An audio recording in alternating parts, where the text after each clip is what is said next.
बामन भगवान ने 3 पग घूमना लिए। बलि सोच रहे हैं कि ये बामन, इनकी सोच भी बड़ी छोटी है। अच्छा, प्रायः कभी कभी हमारे अनुमान बिल्कुल उल्टा पड़ जाते हैं। जो हम सोचते हैं वो हो नहीं पाता। एक बार एक सज्जन, उन्हें सुनाई कम देता है, तो उनके मित्र की एक तबीयत खराब हुई, तो उससे मिलने के लिए जा रहे थे। घर वालों ने कहा, देखो किसी बच्चे को साथ में लिवा जाओ, आपको सुनाई नहीं देता। बोले, क्या मैं बहरा हूं क्या? बोले, मैं अपने अनुमान से सारे जवाब दे दूंगा। अब वो पहुंचे मित्र के पास, और संयोग से मित्र का किसी से विवाद हो चुका था उस दिन। अब मित्र पहुंचे, जाते हैं उन्होंने पूछा, किसका इलाज चल रहा है? गुस्से में थे वो। उन्होंने बोले, ये सुना तो? कहने लगे, जमराज का। अरे बोले, बड़े अच्छे डॉक्टर हैं वो, जो एक बार मरीज को हाथ लगा देते हैं तो दूसरे डॉक्टर के पास उसे जाना नहीं पड़ता। अब उन्होंने सोचा किसी डॉक्टर का नाम बताएंगे तो हम डॉक्टर की प्रशंसा कर देंगे। बोले, खाने के लिए क्या बताया? बोले, पत्थर। अरे बोले, हल्का भोजन है, खाते रहना, लेकिन थोड़ा थोड़ा खाना। तो अब बलि का अनुमान तो ये था कि 3 पग मांग रहे हैं, छोटे पग हैं, इनमें से क्या होगा। लेकिन बलि ने कहा, महाराज अभी एक बार और विचार कर लो। बामन भगवान ने कहा, देखो जो तुम्हें देना हो तो दो, और नहीं तो तुम्हारे जैसे दाता संसार में बहुत सारे हैं। जब मैं मांगने ही निकला हूं,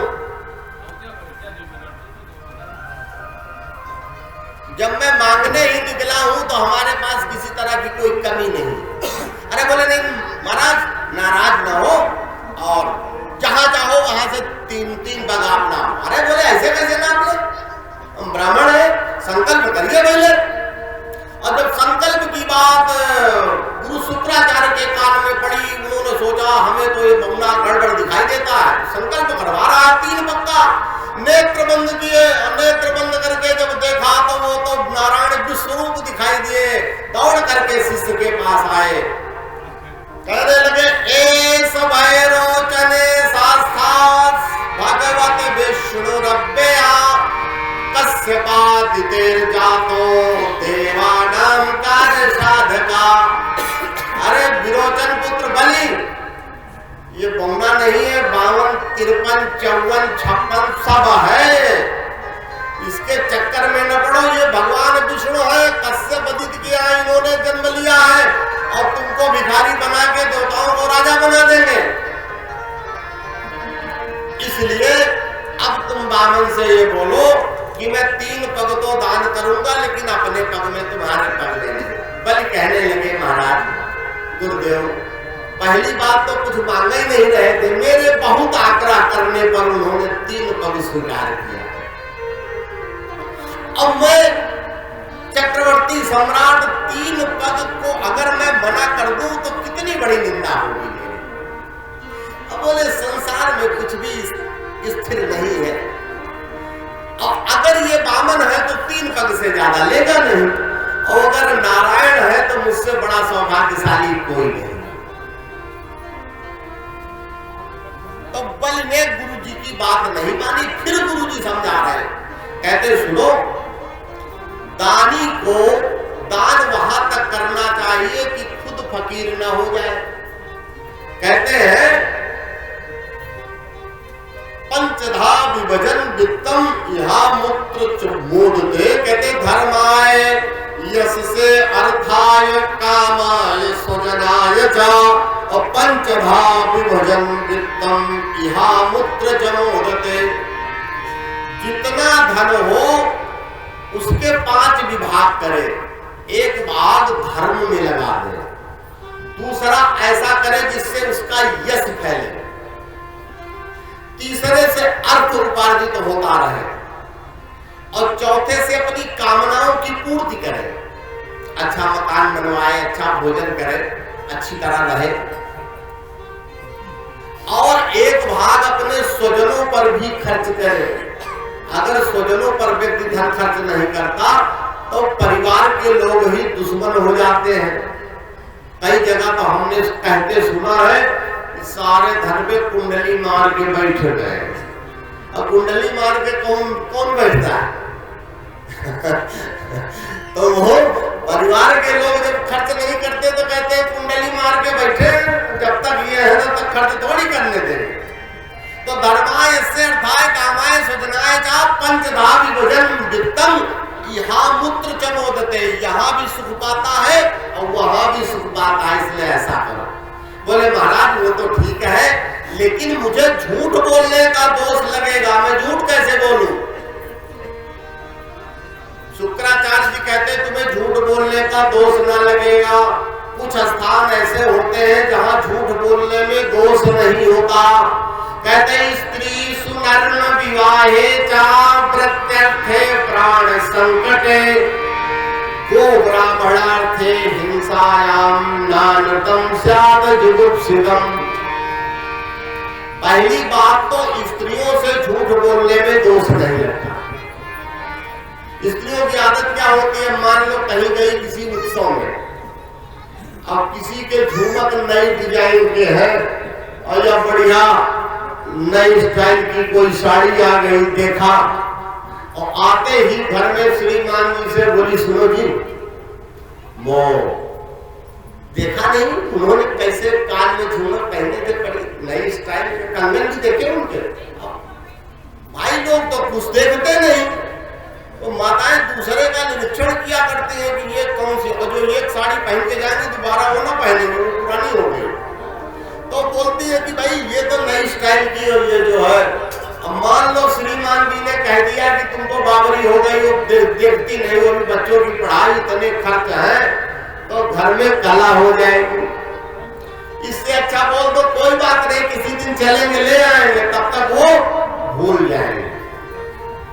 तो विवाद से बचने के लिए स्त्री सुंदर में विवाहे का, तो किसी का विवाह हो रहा हो तो विवाह में भी झूठ बोलने में दोष नहीं लगता। मान लो कोई कन्या की ससुराल वाले आए और आपसे पूछा कि भाई कन्या गृह कार्य में तच्चा है, तो आपने कह दिया अरे गृह कार्य में क्या कहना, और खाना तो वैसा बनाती है कि उंगलियां चाटते रह जाओ, वो स्वादिष्ट भोजन, और गला तो ऐसा कि कोयल भी शर्मा जाए थोड़ा कहने में।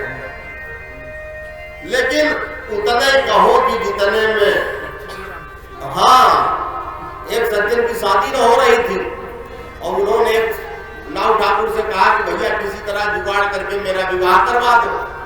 उन्होंने कहा ठीक है। तो वो एक जगह वो गए, कहने लगे अरे हमारे मालिक को क्या कहना है, वो ठाठ है कि पूछो नहीं। बोले मालिक की उम्र क्या है? अरे बोले 5 गाड़ियां हैं उनके पास। तो बोले मालिक की उम्र क्या है? अरे बोले बंगले की तो क्या शान है, पूछो नहीं, वो विदेशी टाइल लगा है कि पूछो नहीं। बोले उनकी उम्र क्या है? अब बोले व्यवहार तो ऐसा है कि क्या कहने, बोलते तो लगता फूल झड़ रहे हैं। तो बोले उनकी उम्र क्या है? अरे बोले कोई बैंक ऐसा नहीं जिसमें उनका अकाउंट ना हो, बड़े बड़े सब पैसे से बैंक। अरे बोले भैया उनकी उम्र क्या है? अरे बोले उनका ऐसा रुतबा है कि सभी कोई जिधर से निकलते लोग नमस्कार करते हैं उनको। बोले उम्र क्या? बोले 20। अरे बोले ठीक भैया शादी भाई ना। अब जब दूल्हे राजा पहुंचे तो देखे तो कहने लगे दूल्हा भी दूल्हे का बाबा है। बोले बुलाओ नाव ठाकुर को। नाव ठाकुर आए। बोले क्यों तुमने झूठ क्यों बोला? तुमने तो कहा था 20 साल उम्र है। बोले मैंने कह दिया था कि 20 63। ऐसा भी न करना चाहिए। जय जय गोविंद। तो हम कहाँ थे कथा में? स्त्री सुनर में विवाहे चा प्रत्यर्थे प्राण संकट है। जब प्राण संकट में हो, लेकिन ये दैत्य नीति है। अपना सनातन धर्म ये नहीं कहता, अपना सनातन धर्म ये कहता है सत्यम ब्रूयात प्रियम ब्रूयात न ब्रूयात सत्यम अप्रियम। सत्य बोलो, प्रिय बोलो, लेकिन ऐसा सत्य भी ना बोलो जो सुनने में अप्रिय लगे। यही सनातन धर्म है। अब क्या था, बलि ने 3 पद भूमि का संकल्प किया। हरि ओम विष्णु विष्णु विष्णु श्रीमद् भगवतो महापुरुष विष्णुराज्ञया प्रवर्तमान सत्य ब्रह्मणो निरुद्धीय परार्थे श्री सूतवाराह कल्पे वैवस्वत मन्वन्तरे। अब भगवान तो संकल्प पढ़ रहे हैं। शुक्राचार्य जी ने सोचा कि अगर संकल्प हो गया, दान कर दिया तो मेरा शिष्य भिखारी हो जाएगा। शिष्य और गुरु का अंधा प्रेम होता है। गुरुदेव उस गेरुआ की टोटी में जाके बैठे हुए, जिस टोटी से उनकी पत्नी विंध्यावली जल डाल रही थी। भगवान ने सोचा गुरुदेव जो कार्य में ठान लेता हूँ, किसी की अड़ंगेबाजी मुझे स्वीकार नहीं है। और भगवान ने कुछ को निकाला, बोले तुम्हारा जो गेरुआ है पानी वाला, ये काफी समय का रखा हुआ है। और उन्होंने उसको जला दिया। और शुक्राचार्य जी देख रहे थे एक आंख से, तो एक बल्ब उन्होंने फ्यूज कर दिया। अब तो शिष्य के पीछे उन्होंने एक आंख भी गंवाई। देखिए, यद्यपि माता की, पिता की, गुरु की बात कभी टालनी नहीं चाहिए, लेकिन गोस्वामी जी कहते हैं जाके प्रिय न राम वैदेही तजिए ताहि कोटि वैरी सम यद्यपि परम सनेही। तजो पिता प्रहलाद विभीषण बंधु भरत महतारी बलि गुरु तजो कंत बज बल तन भेषव मंगलकारी। तो अगर कोई भगवान के कार्य में रोड़ेबाजी करता है तो उसकी बात नहीं माननी चाहिए। और जो भक्ति पंथ में आते हैं उनके कार्य में, उनके कर्म में अनेक रोड़े आते हैं। इस तरह संकल्प पूर्ण हुआ और वो संकल्पित जल बलि ने जब भगवान के हाथ में दिया तो वो विश्वरूप बढ़ने लगे। बढ़ते बढ़ते बढ़ते संपूर्ण विश्व को आच्छादित कर लिया। एक पग को बढ़ाया तो भू भुवः स्वः मः जनः तप सत्य लोक को पार करता हुआ ब्रह्म कटाह को फोड़ करके पैर आगे चला गया। उसी ब्रह्म कटाह के जल को ब्रह्मा जी ने अपने कमंडल में ले लिया। वही पतित पावनी गंगा है। एक पग में ऊपर के 7 लोक नाप लिए और दूसरा पग अतल वितल सुतल रसातल तलातल पाताल 7 लोक नीचे के नाप लिए। फिर बल से कहने लगे बलि ठगी करते हो तुम ब्राह्मणों के साथ। 3 पग का दान किया तुमने, तीसरा पग कहाँ है? गरुड़ को बुलाया, बोले इस मिथ्याभिमानी को बंदी बना लो। अब गरुड़ जी ने गरुड़ पास में बांध लिया। बोले ठगी करते हो? अब सोचो ठगी कौन कर रहा है। 3 पग ब्रह्मा जी आ गए, कहने लगे प्रभु प्रेम से एक तुलसी दल जो आपको अर्पित करता है उसे तो आप निहाल कर देते हो, और इस भक्त ने तो त्रैलोक्य का राज्य दिया है आपको, आप इसे बंदी बना रहे हो। भगवान ने कहा मैं जो करता हूं उसमें भक्त का ही कल्याण होता है। अगर इस भक्त के हृदय में दाता पने का अभिमान आ गया तो इसके द्वारा किया हुआ दान महत्वहीन हो जाएगा। इसके अंदर दाता पने का अभिमान न आए। प्रहलाद जी भी आ गए। तब तक बलि ने अपनी पत्नी विंध्यावली से बात की। विंध्यावली से सलाह के बाद बलि कहते हैं कि महाराज एक बात बताओ कि धन बड़ा होता है कि धनी बड़ा होता है? बोले धन से तो सदैव धनी बड़ा होता है, क्योंकि धन का स्वामी धनी होता है।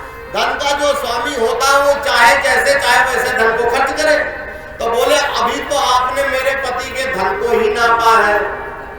पदम तृतीयम कुरुशीष्ण में निजम। बलि ने कहा महाराज तीसरा पग मेरे सिर में रख दो। अब नारायण ने बंधन खोल दिए और बलि को धन्य कर दिया। बोले बलि धन्य हो बलि तुम धन्य हो, तुमने ऐसा दान किया जो कभी कोई नहीं करता। अब तुम जो चाहो मान लो।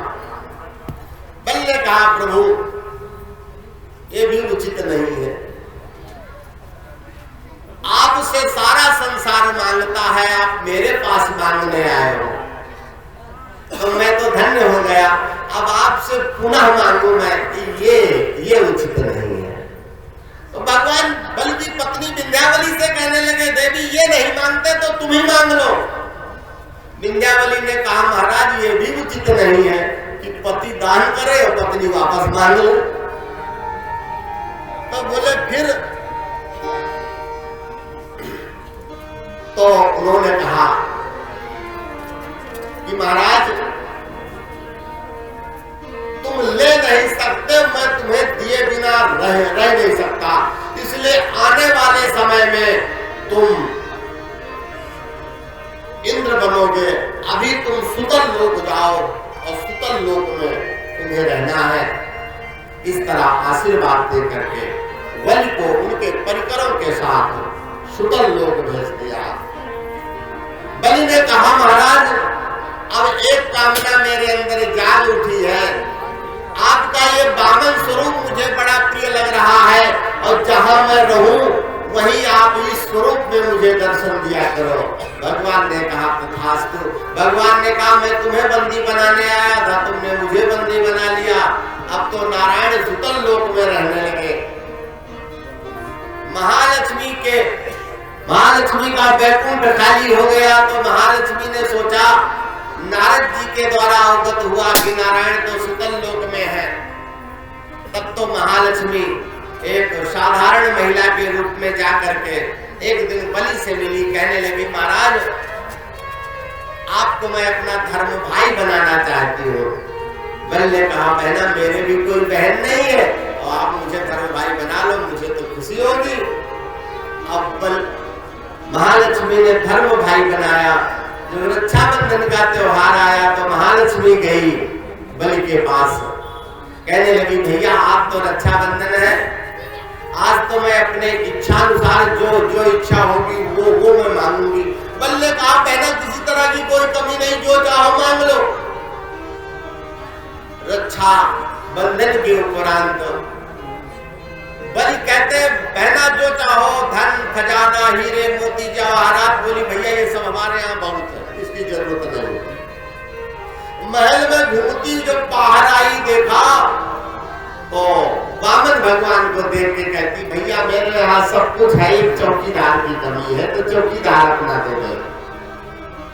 तब तो बलि हंसने लगे, कहने लगे मैं तो समझ गया कि मेरी बहन जी कौन है। तब प्रभु से हाथ जोड़े बोले प्रभु आप भी अपने स्वरूप में आ जाओ, और बहन जी से बोले आप भी अपने स्वरूप में आ जाओ। बलि ने कहा मेरे बहन बहनोई दोनों नंबर 1 के ठग रहे, बहनोई आए तो वो भी स्वरूप आए, बामन बन के आए, और बहन जी आई तो बहन बन करके आई।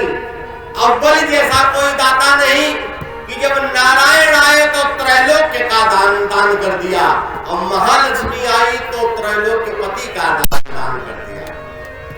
बोले बलि वामन भगवान की। 2 बार हरिनाम संकीर्तन जय, थोड़ा संकीर्तन करवा दो। मुकुंद माधव गोविंद बोल, केशव माधव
इसके उपरांत मत्स्यावतार की कथा है। यहीं से अष्टम स्कंद पूर्ण होता है। नवम स्कंद में सूर्य वंश और चंद्र वंश की मंगलमयी कथा है।